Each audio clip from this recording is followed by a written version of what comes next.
bom. Hoje, dia 28 de maio de 2021. Nesse momento são 13 horas e 1 minuto. Toda sexta-feira, às 13 horas, nós iniciamos a aula de cálculo numérico do curso de Engenharia Elétrica. Primeiro a gente tem uma apresentação, uma explicação, e essas coisas ficam gravadas. Fica lá para que todos os alunos tenham acesso. Os alunos estando aqui, eles participam com perguntas, né? E as perguntas deles também ficam gravadas junto com as respostas. Já se os alunos não estão aqui, ficam apenas a explicação minha da matéria. As perguntas, né, terão que fazer ou por meio do e-mail, ou por telefone, ou pela caixa postal por um outro meio, e, consequentemente, as explicações não ficam aqui. Aqui só vão poder ficar aquelas explicações que são feitas durante a aula online, evidentemente, que fica gravada. Mas, outra, com os alunos presentes ou não, essa aula é feita e é gravada e fica aí disponível para os alunos. O porquê dessa introdução? Porque no momento nós ainda não temos nenhum aluno online aqui, né? Eu estou sozinho, mas isso não impede que a aula aconteça, né? Então, o que eu faria agora? Vou apresentar todo o conteúdo da aula. Quem for entrando poderá participar, e quem não participar agora terá essa aula de forma assíncrona em outro momento. Dito isso, vamos aí para a nossa apresentação da aula. Então, evidentemente que se trata da disciplina de cálculo numérico. Nós ainda estamos na unidade 1, né? Aqui eu tenho o meu nome e as formas, algumas formas que vocês podem entrar em contato comigo, evidentemente, né? Sou o professor Júlio, né? O meu e-mail é ozinski.julio@unemate.br. Esse é o meu número de telefone, no qual vocês contam com a possibilidade de mandar WhatsApp, né? Mandar mensagem para mim. Por exemplo, hoje, das 1 hora até as 5 horas, eu estou trabalhando a disciplina de cálculo numérico com vocês. Evidentemente que essa apresentação não será todo esse tempo.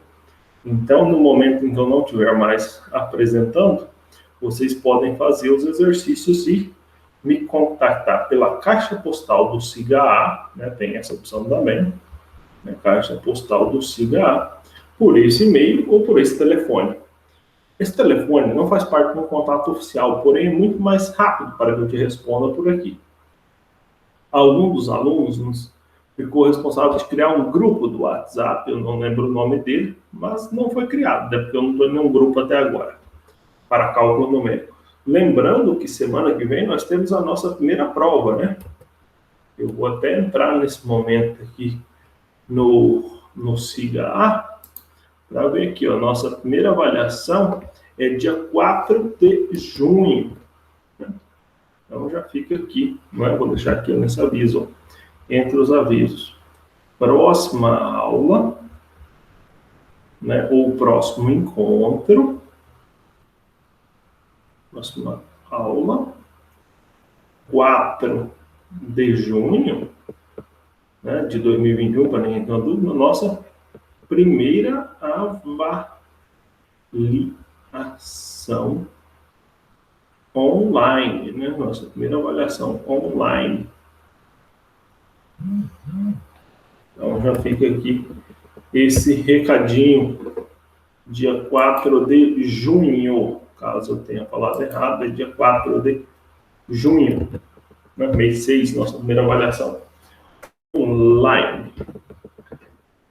Nesse dia aqui, no dia 4, pelo menos uns 30 minutos antes da própria avaliação, eu vou entrar aqui e fazer uma chamada para vocês tirar dúvida, e depois a gente vem para a avaliação, tá? Pessoal, apesar que vocês não estão levando muito a sério, mas nós precisamos das presenças de vocês. As presenças são feitas aqui na chamada do Google Meet. Tem que entrar aqui na aula, Toda aula eu vou passar para vocês a palavra-chave, vocês vão responder essa palavra-chave no chat, e isso serve para contar a presença. Por exemplo, hoje, qual é a palavra-chave? É presente com P minúsculo. Você digita no chat aqui da aula, presente com P minúsculo, pronto, você computou sua presença. Se você não entrou online, né, só viu a aula de forma assíncrona, não tem como você enviar a sua presença, tá bom? Pessoal, lista de exercícios. Ainda nessa aula de hoje, eu vou determinar uma série de exercícios para vocês fazerem, para serem enviadas por e-mail. Nesse e-mail aqui, ó, ou no site, uma lista de e-mails. Essa lista deve contar até, quer dizer, de 0 até 2 pontos a serem acrescidos na avaliação. Tá bom? Essa é a nota. E o conteúdo, eu tinha planejado que o conteúdo seria noção de erro, introdução à disciplina de cálculo numérico e aproximação de funções, mas essa parte de aproximação de funções deixei para a unidade 2. Vamos ficar só com essa parte de erros, tá? Que é o que eu trabalhei na aula passada e que eu estou trabalhando nessa aula. Esse é o conteúdo para a aula de hoje. Né? Então, conteúdo aí das duas últimas sexta-feiras, contando com hoje. Só hoje eu vou fazer uma revisão aí do que a gente já estava estudando, tá? Uma pequena revisão do que a gente já viu, com um pouquinho de coisa que a gente não viu. Né? Vamos insistir nesse assunto. Primeiro, se nós estamos falando de cálculo numérico, então nós estamos falando de análise numérica. O estudo dos algoritmos de aproximação para a solução de problemas matemáticos.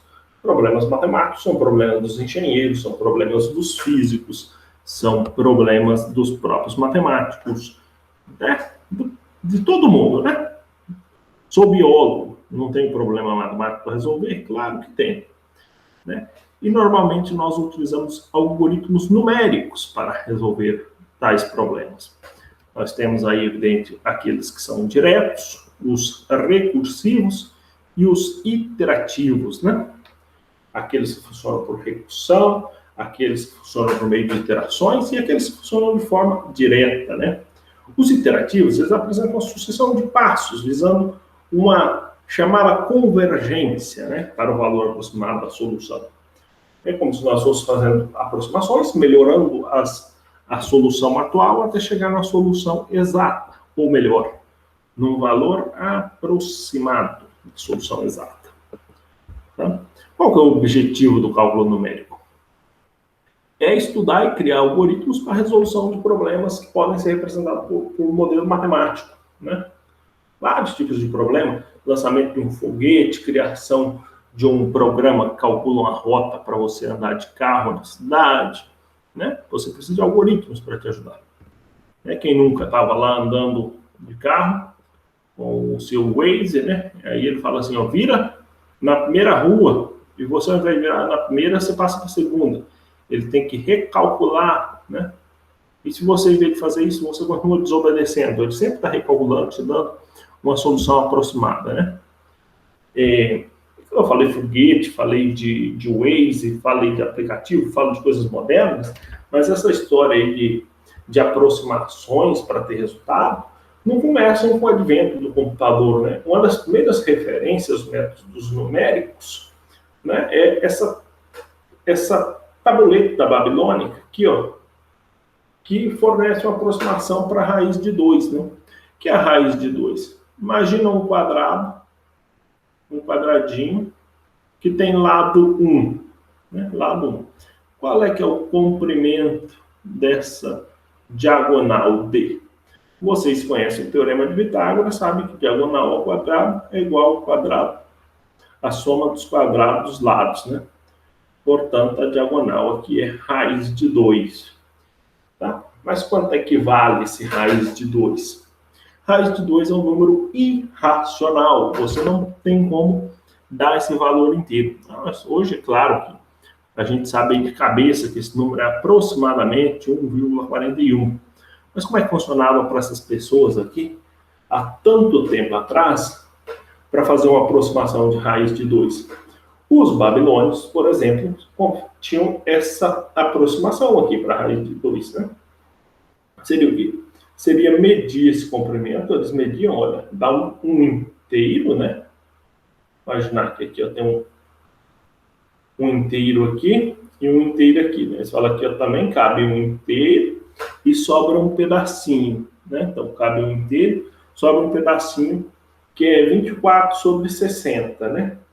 Não, se peguei 24 sobre 60, ainda sobra um espacinho. Peguei mais 51 sobre 60 ao quadrado, ainda sobra um espacinho. Vou pegando partes cada vez menores e sempre sobra um espacinho para mim pegar novas partes ali, né? Ou seja, é uma aproximação. Você vai se perguntar talvez por que sexagenais? A base utilizada pelos nossos amigos babilônicos era a base 60, não a base 10, né? Já nós vamos discutir essa história de base 60, base 10, base 2, assim por diante. Essas coisas são bastante importantes, né? Nós, na civilização ocidental, utilizamos a base 10. O que quer dizer isso? Que nós temos 10 algarismos para representar nossos números. 0, 1, 2, 3, 4, 5, 6, 7, 8, 9. 10 algarismos, 10 símbolos que com eles nós representamos todo o nosso sistema numérico, né? Não tem mais isso, é só esses 10. Por exemplo, se tu pegar o número 10, ele é formado por 2 algarismos.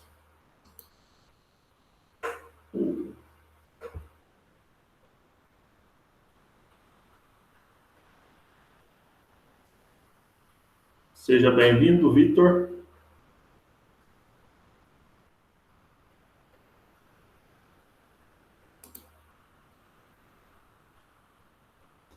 Continuando, então, o que a gente estava falando.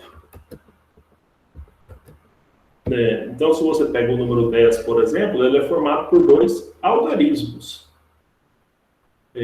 O algarismo 1 e o 0, né? Vou pegar o número 100, ele é formado por 3 algarismos, 1 e 2 zeros, né? Os babilônicos utilizavam base 60. Né? Imagina aí como seria a base 60.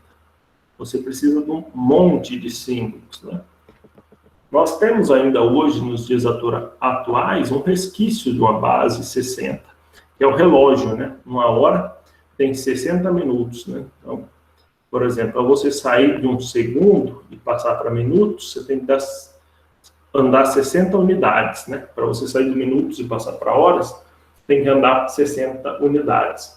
Então, é uma questão de base 60, só que mesmo essa questão das horas e dos minutos, nós representamos com a nossa base decimal, né? Poderia dizer assim que a questão do tempo é uma mistura da base 60 com a base 10, né? Porque a gente representa usando os numerais da base 10, porém a definição é pela base 60. Né? Por isso que há uma pequena complicação na hora de você converter horas para minutos, né? Na hora de você converter, por exemplo, quilômetros por hora para metros por segundo. Então, é uma pequena complicaçãozinha, porque a gente usa bases diferentes e representações iguais, né? Vamos dizer assim. Mas é um resquício aí da base 60 ainda nos dias de hoje. Né? Dito isso, nos nossos dias atuais, nós podemos usar métodos numéricos para previsões meteorológicas, nós podemos utilizar para calcular trajetórias de uma aeronave, né? Você lembra quando a gente teve aquele caso de uma sonda pousar num asteroide? Né? Algo extremamente complicado, porém possível, né? Não imaginem que necessariamente ali, né? Não imaginem que necessariamente ali, ó, nós temos o asteroide aqui, né? E aqui está o planeta Terra. Não imagine que foi calculado uma solução exata na trajetória aqui e que ele saiu daqui já com destino e chegou lá, né? Claro que você pode sair com essa sonda daqui e ir ajustando essa trajetória ao longo do caminho, né? Ir mexendo nela ao longo do caminho para dar certinho, né? Então, daí o uso de métodos numéricos. Mas evidentemente que também, se você pode utilizar aqui na questão das aeronaves, você pode utilizar, como eu disse, nos aplicativos de mobilidade urbana. Você pode utilizar, quando a gente fala sobre mobilidade urbana, também na fabricação de carros, na questão da segurança, utilizando simulações computacionais, né? Você evitar acidentes com pessoas, né? Nesse caso aqui, é a questão da resolução de derivadas numericamente, né? Porque eu disse na primeira aula que às vezes é muito difícil resolver uma derivada ou uma integral de maneira analítica. Quem já fez cálculo sabe que as derivadas até é um pouquinho mais fácil. As integrais são complicadíssimas, né? Tem aquelas integrais que o professor te passa na aula de cálculo que são as fáceis. O professor não passa as difíceis, ele passa as fáceis. Por quê? Porque se ele te passar as difíceis, você não conseguirá calcular. Então, te passa, evidentemente, as fáceis de serem resolvidas. Porém, no mundo real, né, pode sair qualquer coisa, né? Por exemplo, vamos pensar assim, o professor coloca uma integral lá, e aí ele escolhe, né, uma que vai dar para resolver com uma das fórmulas do livro. Mas se você aumentar um x ali, né, ela já escapa daquela fórmula e já dá um trabalho, já fica complicada de se resolver. E na vida real, né, não tem por que ela sair de maneira fácil a ser resolvida, então tem que se usar os métodos numéricos. Aí tem uma série de coisas, mas geralmente a análise numérica vai estar relacionada com o campo computacional, né? Tanto que o nosso livro aqui, ele tem esse nome, né? O livro da professora Ruggiero, que é Resolução de Problemas de Análise Numérica, por meio de usos computacionais. O uso de algoritmos, né?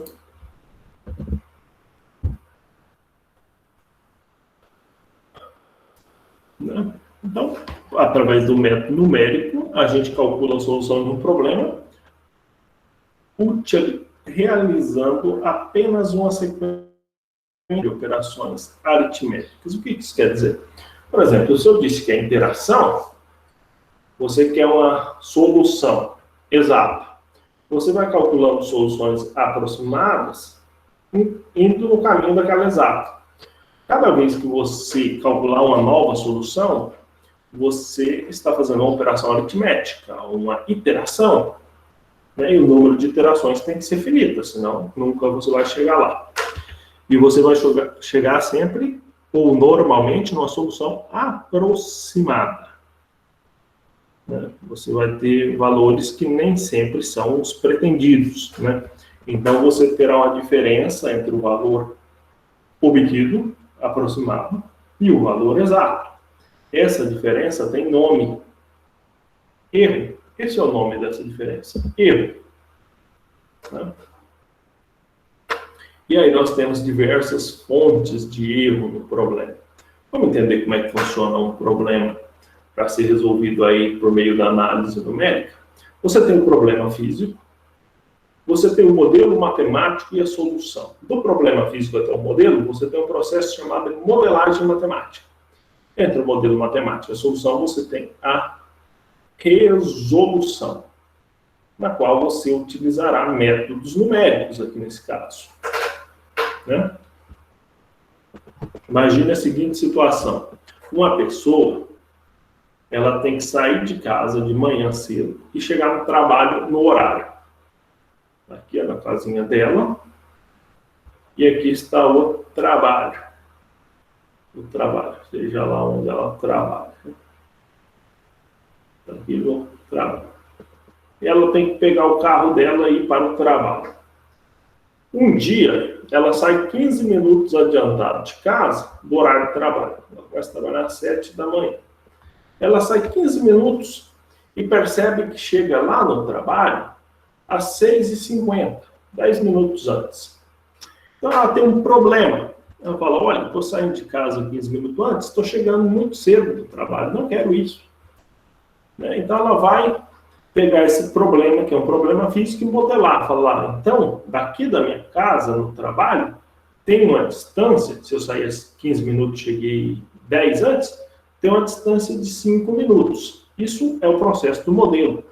Então, a solução, ao invés de sair de casa às 15 e chegar lá às 6h50, eu vou sair de casa faltando 5 minutos e vou chegar lá às 7 horas exatas, que é o melhor.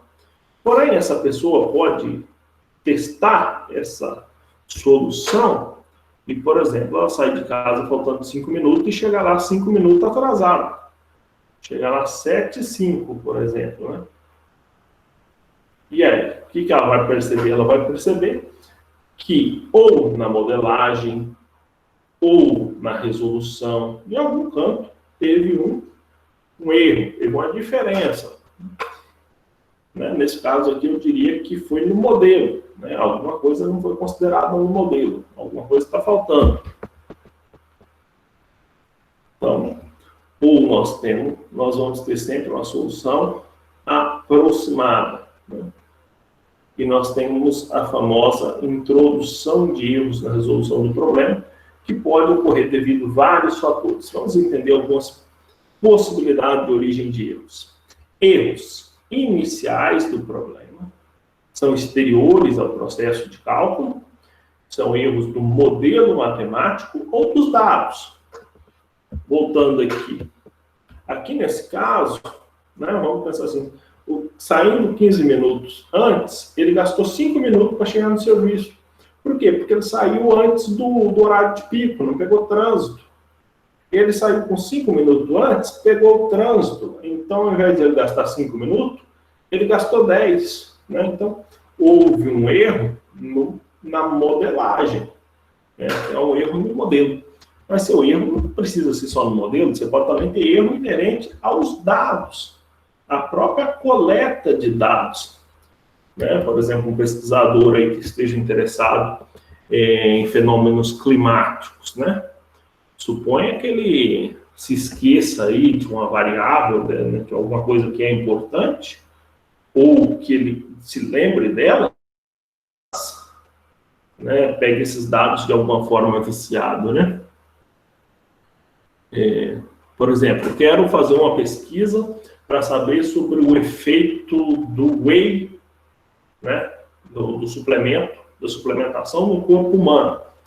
E aí eu pego uma amostra de 20 maromba para fazer a pesquisa.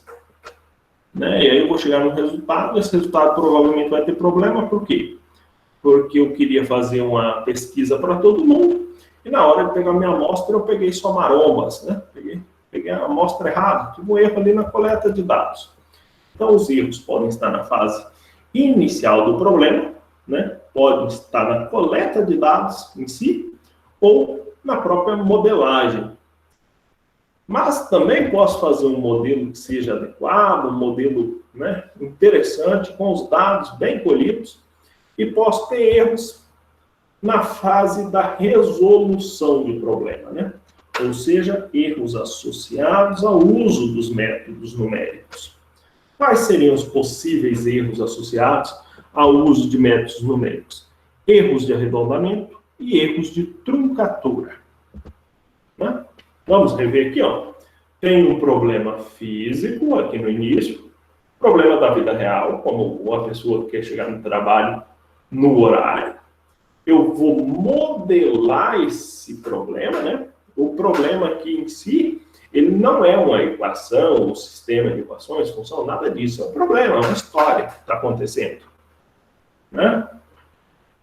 Vamos supor, o pesquisador ele vai à Austrália e percebe que no deserto australiano os animais de pequeno porte estão diminuindo a quantidade na natureza. Né? A quantidade natural de andar da espécie está diminuindo. É um problema físico.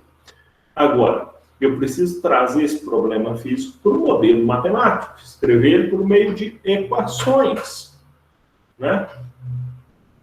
Equacionar. Então, aqui eu já tenho possíveis erros, né? Por exemplo, problema no equacionamento, equacionar da forma errada, ou alguma coisinha ali no modelo sai errado. Dentro do modelo, eu tenho a possibilidade também de erros inerentes aos dados. Né? Colhi dados errados, usei dados errados. é um problema, vai me gerar erros, né? Já, por outro lado, na resolução do problema, no método numérico, eu posso ter erros também de truncatura, né? O que é truncatura? Na hora de determinar as variáveis, né? Por exemplo, aqui, que valor eu vou usar para o π, né? Suponha que no seu problema você precisa do valor do π. Que problema você vai usar para o π, né? 3,14? Ou se você está trabalhando com a série, por exemplo, vamos supor que você tem um número lá, que é um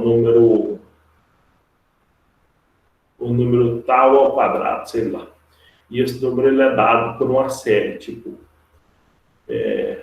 sei lá, vamos pensar assim, seno de x mais 2 seno de 2x, né? 2x seno de 2x.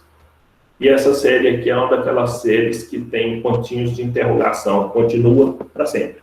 Então você vai ter que parar no momento, né? O computador não tem como utilizar coisas infinitas, né? O computador só trabalha com coisas finitas, então você precisa da truncatura, onde pode acontecer erros também. Já esse erro do π aqui, que eu tinha colocado aqui, está mais relacionado à questão do arredondamento, que também pode ser um problema então. Todas essas fases podem surgir erros que vão afetar a solução, né? Você tem a solução exata e você tem a solução obtida, chamada de aproximada.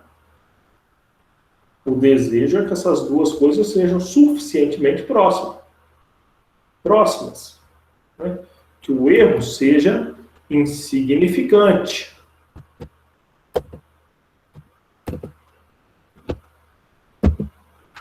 Então vamos falar aqui um pouco de cada erro. Erros inerentes ao modelo, né? Isso aqui nós estamos falando da modelagem. Equacionamento.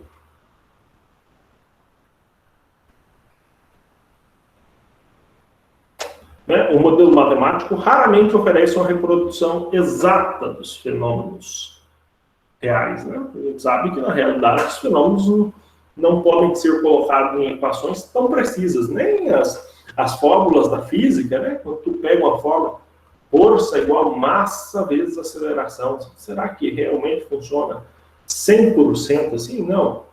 Então, difícil de dar uma representação exata. Na grande maioria dos casos, os modelos são idealizados, né? Na forma de simplificar, de representar da melhor maneira possível e de ser possível de ser resolvido. Então, você vai ter erros, com certeza, na modelagem. A pergunta que fica é: quão significativos são esses erros, né? Erros inerentes aos dados, né? O modelo matemático não contém apenas equações e relações, também contém dados e parâmetros, que frequentemente são medidos de forma experimental, evidentemente, né? E, portanto, aproximada. Por exemplo, eu quero fazer um estudo sobre a altura da população chinesa. Então, o que eu preciso? Preciso medir a altura dos carinhas lá, de altura das pessoas. Sabe-se que a altura, por exemplo, é uma variável contínua. Você pode dizer que uma pessoa tem 1,70 m, outra pessoa pode chegar com um aparelho melhor para medir e perceber que ela tem 1,75 m. Outra, ainda com um aparelho mais sofisticado, descobre que ela tem alguns milésimos de diferenças. Outra pode descobrir que tem alguns décimos de milésimos de diferença. Então, você vai ter possibilidade de ter também erros inerentes aos dados. Esses erros estão na fase ali da modelagem e dos dados em si. Porém, mais para frente, no problema, nós temos os erros de arredondamento e os de truncatura. Começamos falando de arredondamento, que vocês estão familiarizados, né? Da própria calculadora científica, vocês estão familiarizados com a questão do arredondamento, né? Às vezes o número aí precisa ser arredondado. Pode ser que os dados sejam obtidos manualmente ou pelo computador ou na calculadora, mas sempre nós temos de utilizar uma precisão aritmética finita, né? Sempre. Né? Então, aí, quando você despreza ou arredonda, você tem erro de arredondamento. Né? E um erro leva ao outro. Né? Eu expliquei aqui na aula passada que eu mesmo já trabalhei com os famigerados produtórios, né? Produtórios de seno e cosseno. Né? Imagine um produtório de cosseno de θi por seno de θi. Vamos imaginar aqui, ó, questão assim, com i indo de 0 até π sobre 2, né? E aí i aqui pode ser vários valores, né, dentro de um vetor, né? Vamos dizer que tu tem um vetor θ, e aí tu tem uma série de valores, né? θ1, θ2, θn. Imagina que a situação. Então aí, se tu tem, por exemplo, cosseno de valores próximo a π sobre 2, esses valores aqui tendem a ficar próximos de 0. Já se tu tem senos de valores próximos a 0, esses valores ficam próximos de 0. Agora imagina aqui ó, que tu tem um produto, né, com um número próximo de 0. E aí você começa a multiplicar números próximos de 0 por outros números muito próximos de 0. Números pequenos multiplicados por números pequenos, né, números menores que 1, tendem a ficar menor ainda quando multiplicados um pelo outro. Né? Ou seja, você começa a ter valores muito pequenos. Né? Agora imagina a seguinte situação aqui. Ó. Vamos imaginar uma multiplicação que você tem 0,00001 vezes 1 bilhão. 1 bi, né? Eu estou multiplicar aqui, ó, aqui você tem 3, 6, né? Isso aqui dá um número significativo. Isso aqui dá um número significativo, porque do lado de cá eu tenho 1 bilhão, né? Apesar daqui eu tenho um valor muito pequeno, aqui eu tenho um muito grande, te dá um número significativo. Mas e se o seu computador pegar esse primeiro cara aqui e falar, olha, ele está muito perto de 0, vou trocar ele por 0. Tu multiplica 1 bilhão por 0, dá 0, né? Então você começa a ter erros aí que você tem que estar atento no próprio arredondamento. A seguinte questão são os erros de truncatura. O que significa isso? A questão do processo. Às vezes você tem um processo infinito, mas você precisa de limitá-lo. Você fala assim, olha, o computador não vai trabalhar infinitamente, preciso transformar isso num processo finito, né? Muito comum para a questão das séries, né? Sabe, as séries infinitas, e vai de menos infinito até infinito. Já viram bastante isso aqui em cálculo, né? Não dá para fazer isso. Fourier, sei lá, coisas assim. E aí você tem que fazer a famigerada truncatura. Da mesma forma que o querido arredondamento, você pode ter erros aqui também. Vitor, quer fazer alguma pergunta?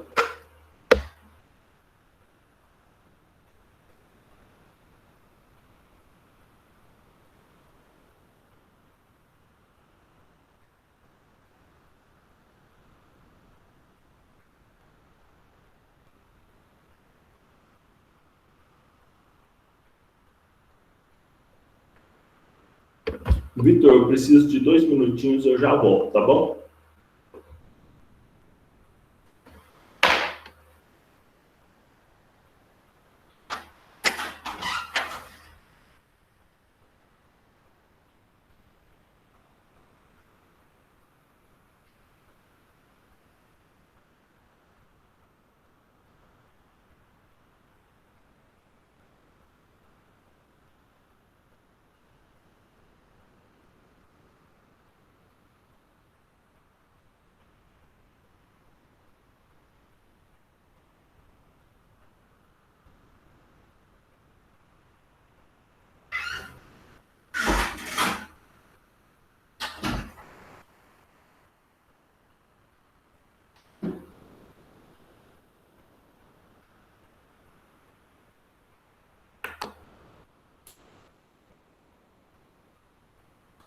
Ok, continuando.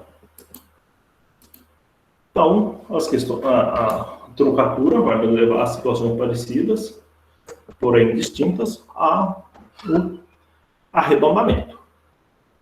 Né? Então, vamos lá, definição de erro. Né? O conhecimento de uma aproximação para a solução de um problema só tem qualquer interesse se acompanhado da informação sobre o seu erro. Né? Tenho uma solução para um problema. Né? Encontrei uma solução para o problema e sei que ela é aproximada.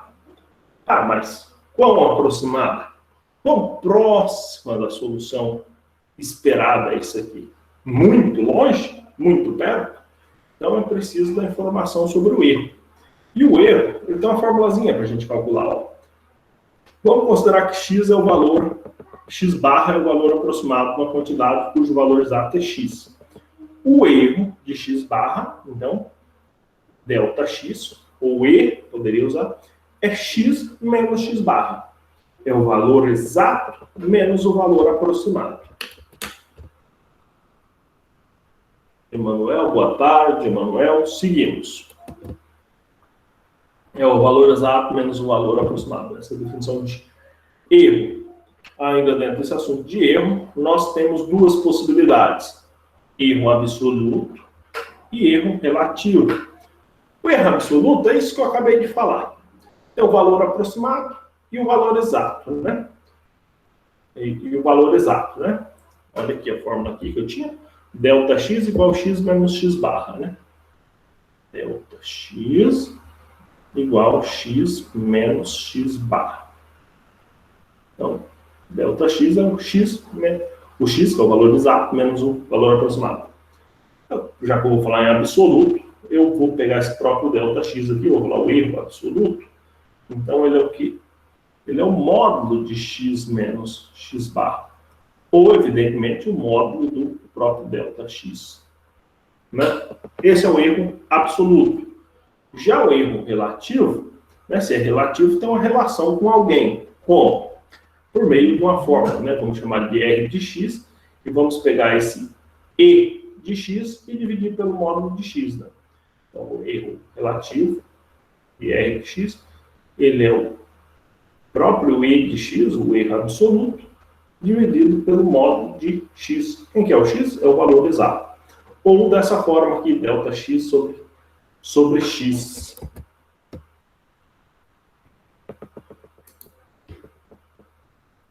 O pessoal que está chegando agora, Emanuel e Vitor, seguimos. Outro assunto que nós temos no livro da professora Ruggiero é a questão relacionada, evidentemente, à questão do arredondamento, são as bases. No capítulo 1 do livro da professora Ruggiero, ela traz essa situação da conversão de bases. Imagine o seguinte, o computador ele trabalha com o sistema binário.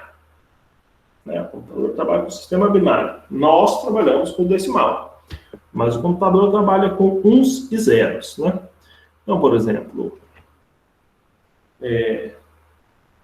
se nós estamos trabalhando com uns e zeros,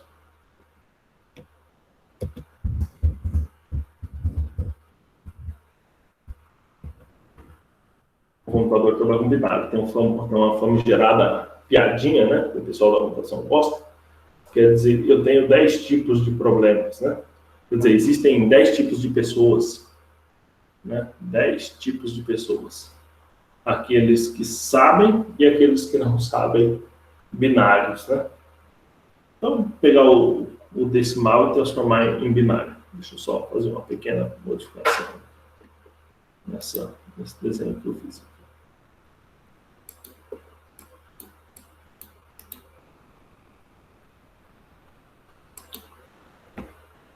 Vamos começar sempre com o zero. Os decimais começam no 0, 0, 1, 2, 3, 4, 5, 6, 7, 8, 9, 10. Então, o 10 aqui ó, já são dois números, já são dois algarismos diferentes, né? 1 e o 0.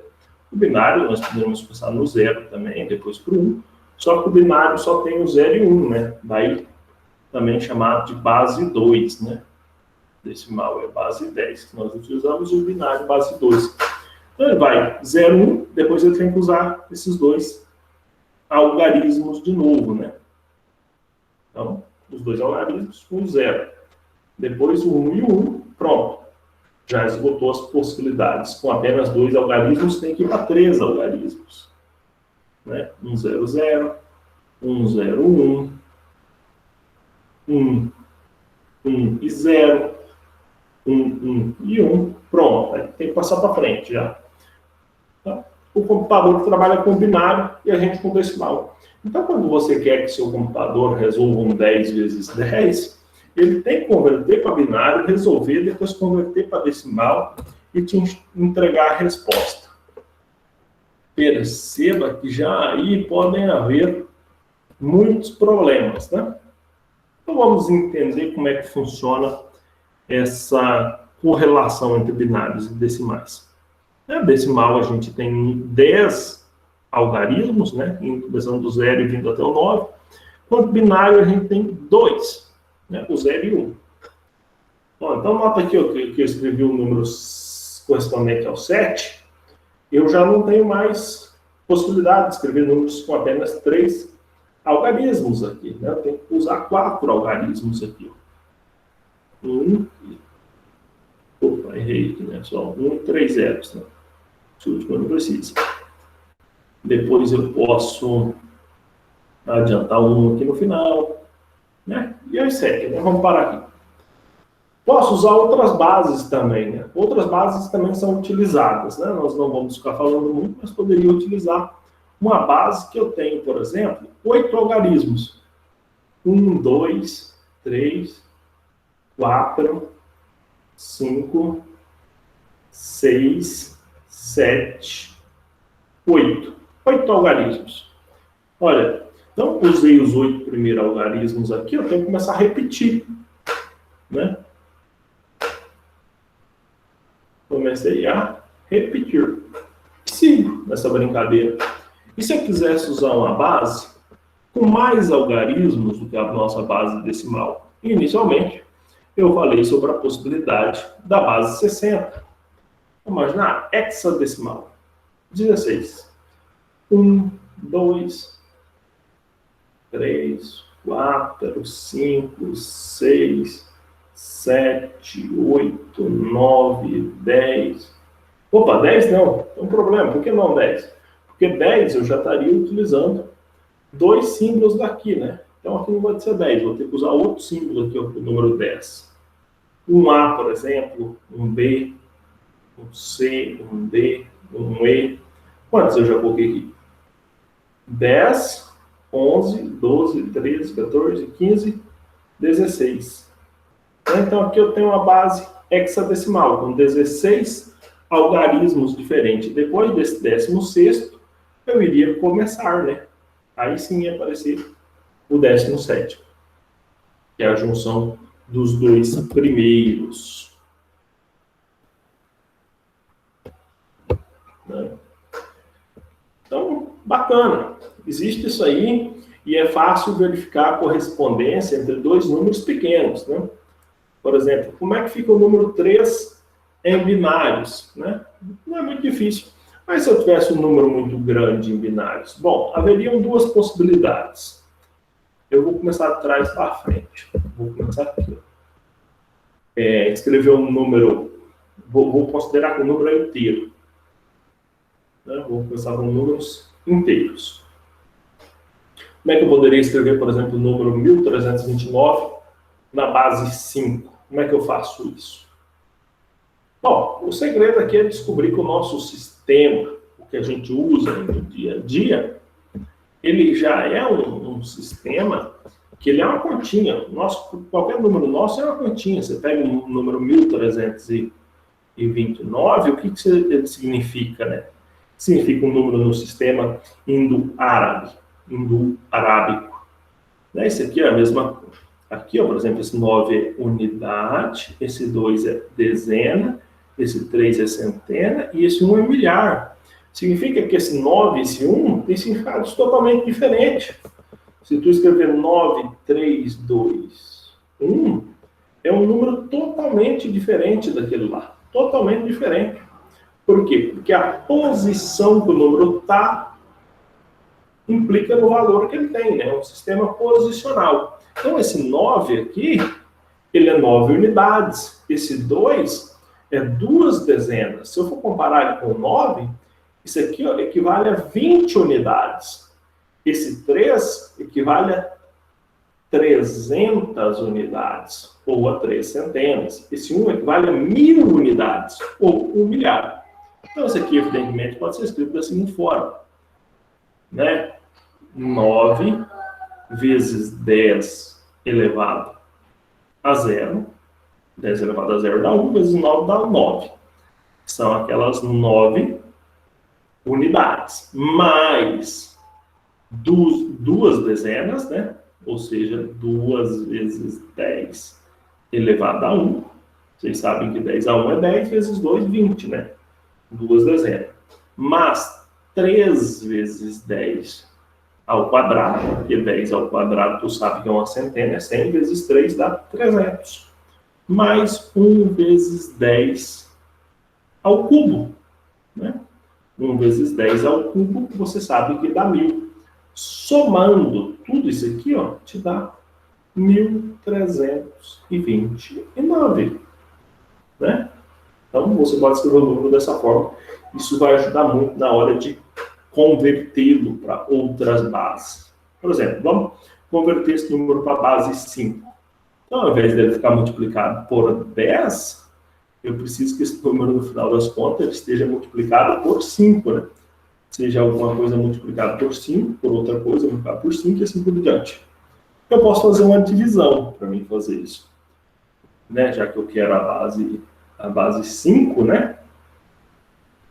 Então, vou pegar esse número 1329, vou dividir por 5.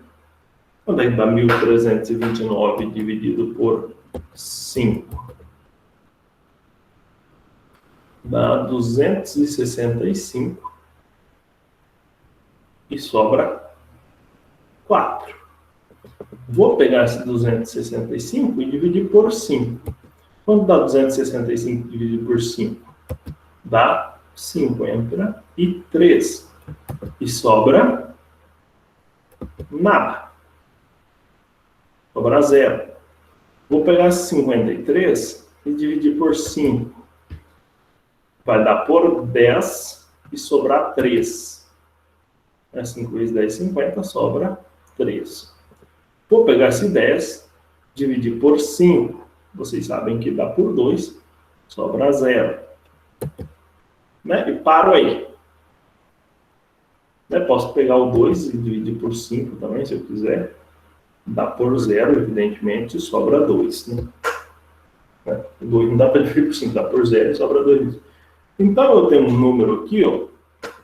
Vou pegar aqui para vocês, aqui, circular. Esse carinha aqui, ó, esse número aqui. Esse aqui. Esse aqui é meu número na base 5. Esse número aqui estava na base 10, 1329, está na base 10. E esse número, ele equivale ao número 20304, na base 5.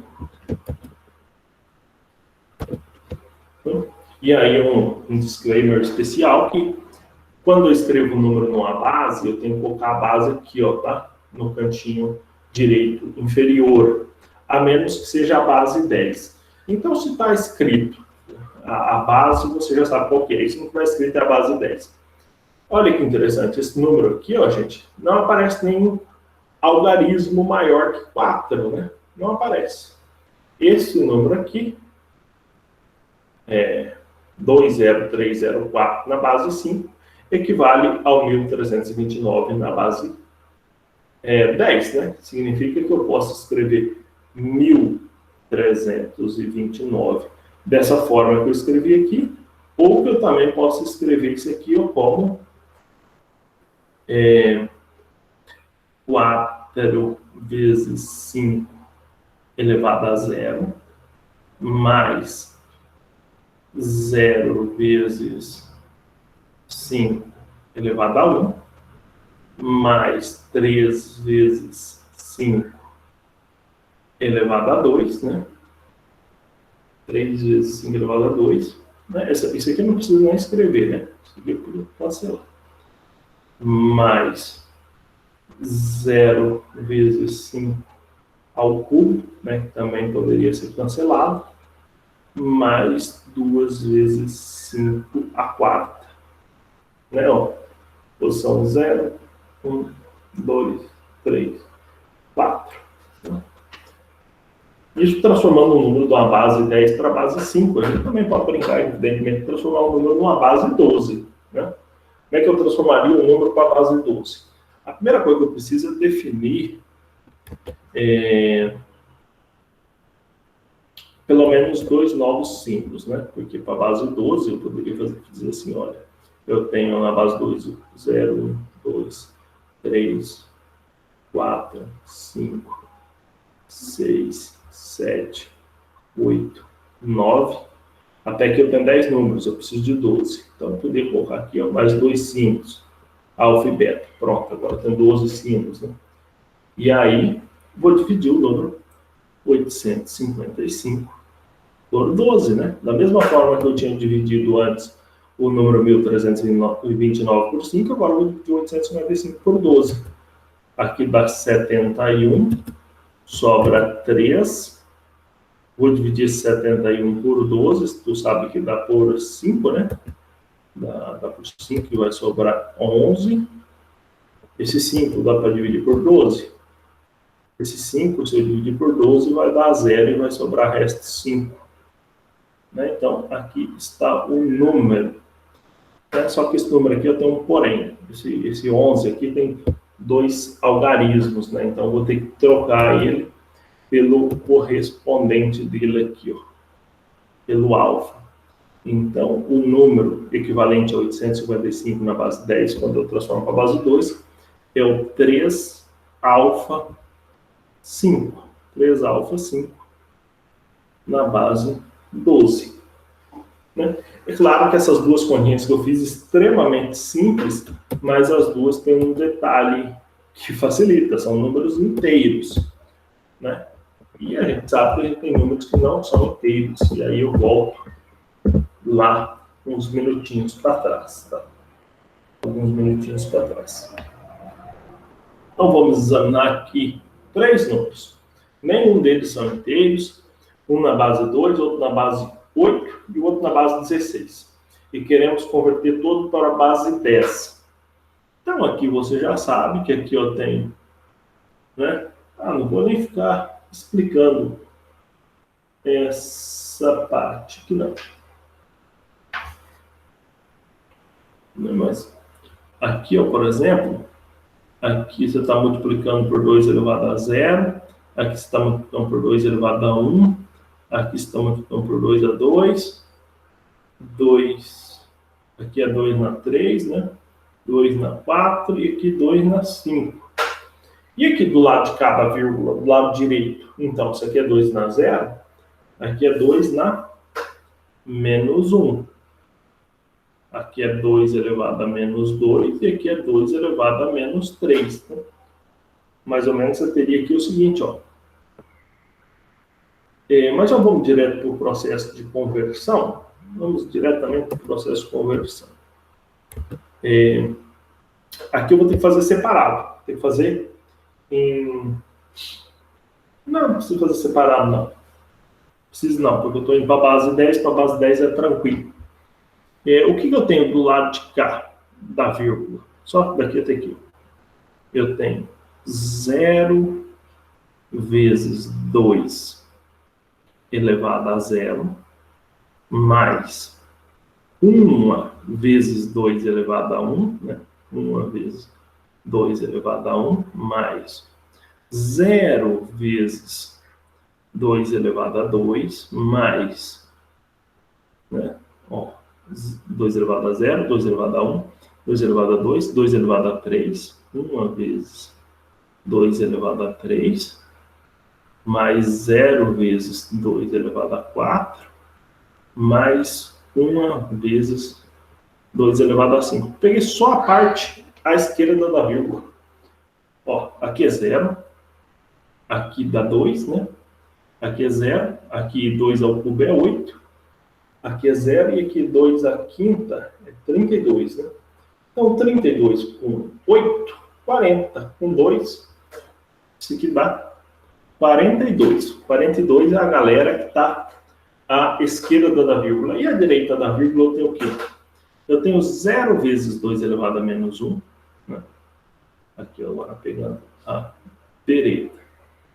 0 vezes 2 elevado a menos 1, mais 0 vezes 2 elevado a menos 2, mais 1 vezes 2 elevado a menos 3. Né? 0, 0.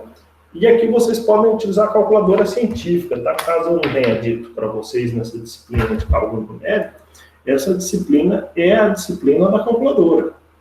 Então, calculadora científica, computador são permitidos, né? Na aula, né? Mesmo que ele não estivesse online, né? Então, você pode simplesmente fazer uma calculadora, 2 elevado a menos 3, sem medo. Dá o quê? Dá 125, 0,125 aqui. Podia ter feito junto, né? Resolvi fazer separado, mas podia ter feito junto. Depois eu somo esses dois aqui para ver quanto é que vai dar, né? Então, 42,125 na base 10, né?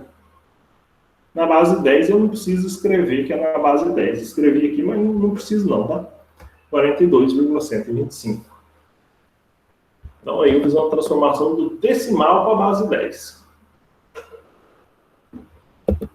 Vamos fazer esse aqui que está na base 8 para a base 10, como é que ficaria esse aqui? Mesmo raciocínio. Aqui, ó, é 8 elevado a 0, aqui é 8 elevado a 1. E aqui é 8 elevado a menos 1. Então, isso aqui, evidentemente, que é igual a 4 vezes 8 elevado a 1, mais 2 vezes 8 elevado a 0, mais 5 vezes 8 elevado a menos 1. E, como é cálculo numérico, eu já vou fazer tudo na calculadora. Né? Se no PowerPoint tivesse uma calculadora, eu já fazia aqui na tela com vocês. Mas eu vou fazer na minha. 4 vezes 8 elevado a 1 dá 32, mais 4 vezes 8 elevado a 0, todo mundo sabe que 8 elevado a 0 é 1, né? Então, mas ele não é 4, né? Ali o segundo dígito é 2, né? Então, vai dar 2, né? Aqui, ó, esse aqui, ó, dá 32, essa parte. E essa daqui, né? 8 elevado a 0 é 1, então aqui dá 2, vai para 34.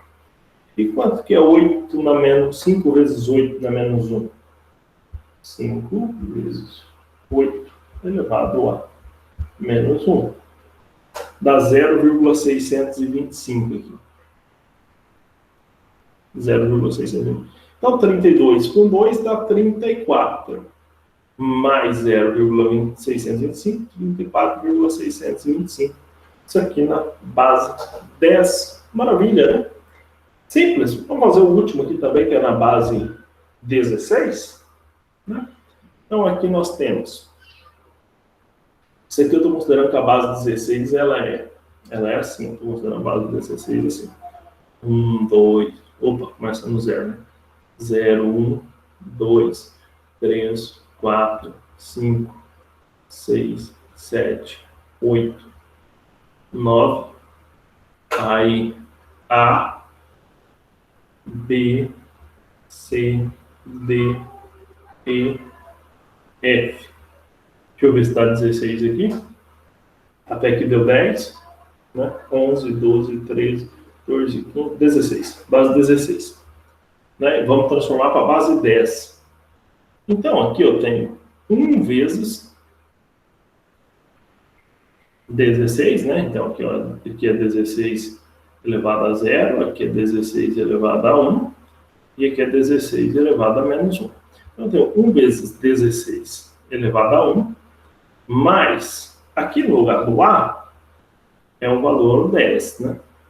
10 vezes 16 na 0, mais 1 vezes 16 na menos 1. E vou fazer essa continha na minha calculadora, porque é muito difícil, né? Evidentemente que essa primeira parte aqui dá 16, né? Fazendo a calculadora dá 16, né? Essa segunda, 16 elevado a 0 dá 1, então aqui dá 10. Né? E essa última aqui, ó, 16 na menos 1, né?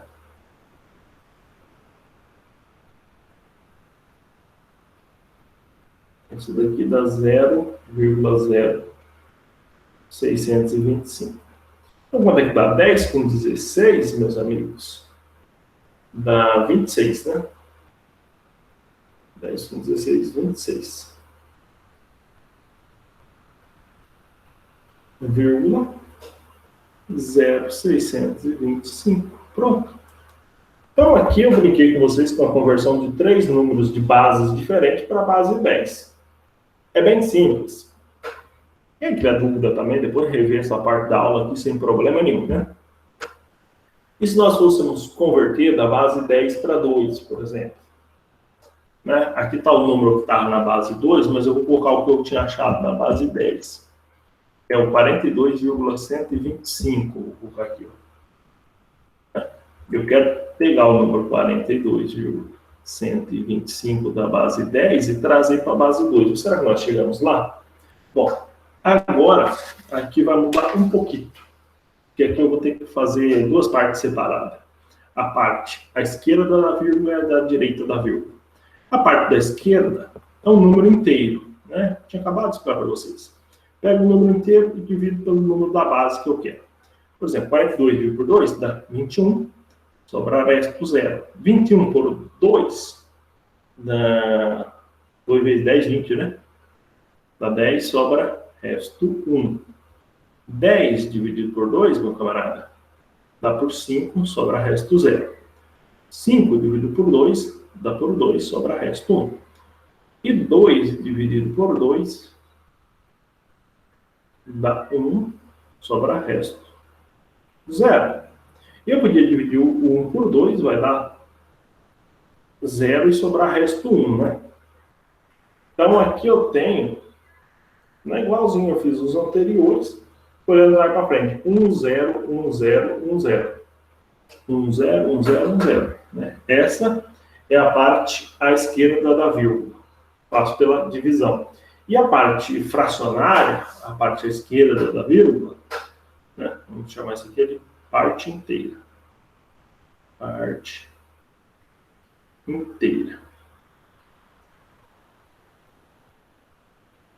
Né? Fiz aqui a parte inteira. Vou fazer aqui no outro quadrinho a parte fracionária.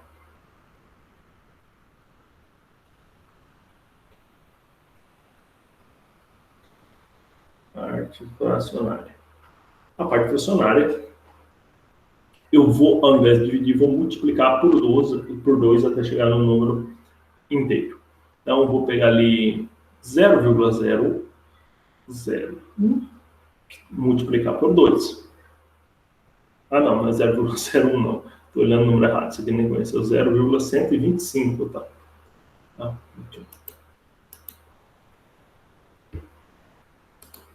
Aqui, muda aqui um pouquinho. O 0,125 aqui.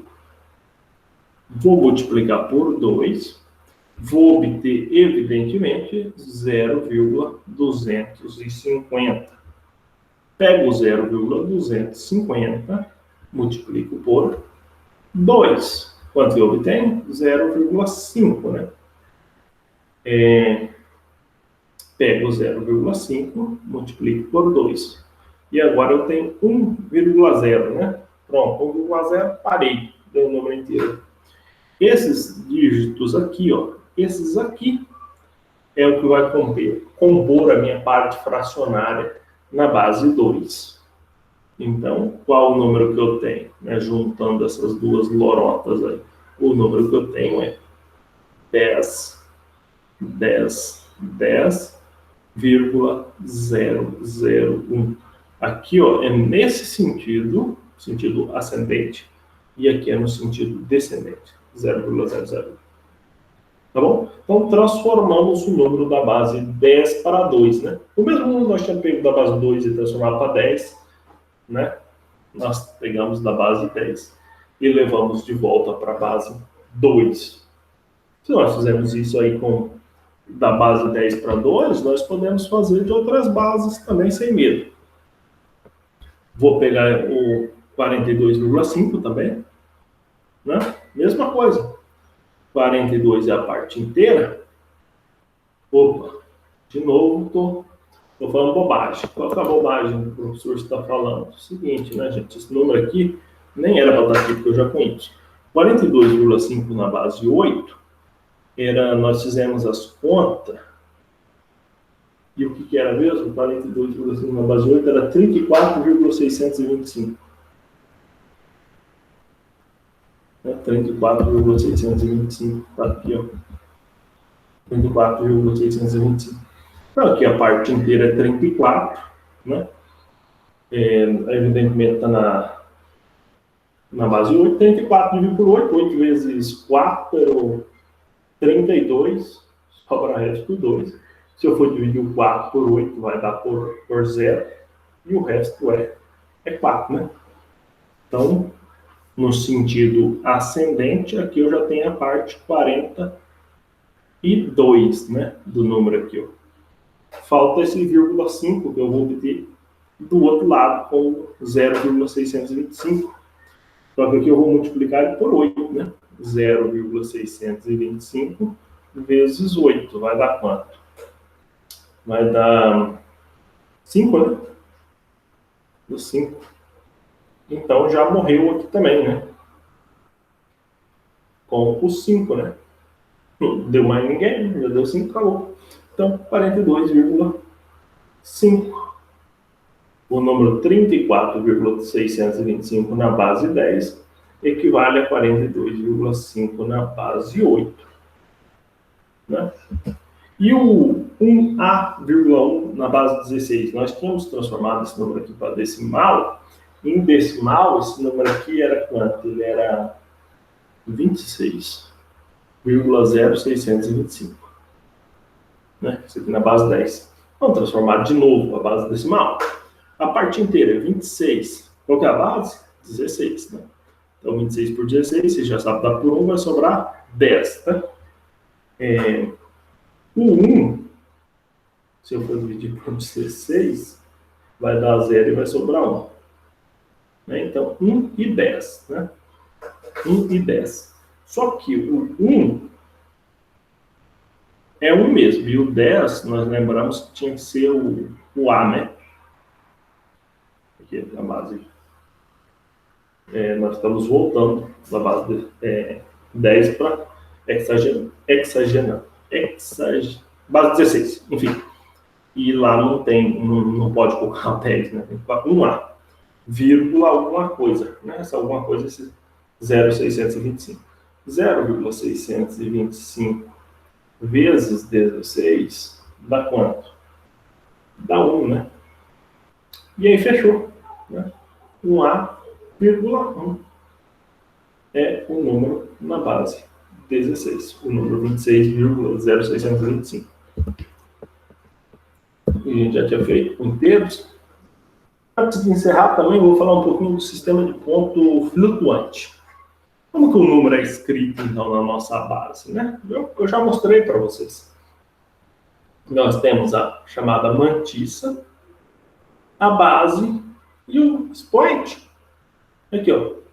Mantissa, base e o expoente. Né? É isso aí. Isso aí também tem que ser definido para o computador trabalhar, o próprio expoente, né? Até onde o computador vai trabalhar com o expoente longe de 0 ou menor que 0, né? O que vai dizer longe de 0? sei lá, você está trabalhando com a base 2, aí você tem um número 2 elevado a... Olha aí, olha que bobagem. Uma coisa muito grande. Ou poderia ser até... Bom, suponho que vai para mais. Né? Eu poderia também ter alguma coisa muito próxima de zero, né? Enfim. E aí é possível que eu obtenha os erros de truncamento que eu falei. Not a number. Né? O computador, o calculador vai retornar not a number. Porque você tem expoentes muito, muito longe de zero ou muito próximo de zero. Tudo bem, pessoal? Pessoal, para a presença, vocês podem digitar aí no chat a palavra presente, toda em minúsculo. Quais são os exercícios que vocês têm que fazer? Vocês têm que fazer, então, os exercícios do capítulo 1, cálculo numérico, aspectos numéricos e computacionais, professora Ruggiero. Né? Esse aqui é o nome do livro, é uma das nossas referências. Eu tenho quase certeza que tem na biblioteca virtual. Eu não estou conseguindo acessar a biblioteca virtual nos últimos dias, mas tenho quase certeza que esse livro está lá. Façam esses exercícios o máximo que vocês conseguirem fazer desse capítulo e me enviem no dia 4 de junho, que é o dia da nossa primeira avaliação, que é na aula que vem, no caso, né? Dia 4 de julho, aula que vem, nossa primeira avaliação de cálculo numérico, avaliação online, nesse mesmo horário. Então, vocês vão fazer o máximo possível de exercícios que conseguirem, vão me enviar por e-mail ou pela caixa postal do SIGA-A, para que eu possa contar 1 ou 2 pontos aí sobre a lista de exercícios para adicionar a nota da prova que acontece na próxima aula, dia 4 de junho. Pessoal, mais alguma pergunta? Eu não, professor. Tô de boa. Não, beleza. Pessoal, então, qualquer dúvida, qualquer coisa, vocês podem entrar em contato. Como eu já disse, essa aula fica salva lá no SIGA-A. E vocês também, nesse mesmo PowerPoint dessa aula, tem o meu número de telefone, meu e-mail. Então, estou à disposição de vocês, tá bom? É só uma pergunta, professor. A prova vai ser no horário da aula daí? Isso, nesse mesmo horário. Ah, tá. Certinho? Beleza. Uhum.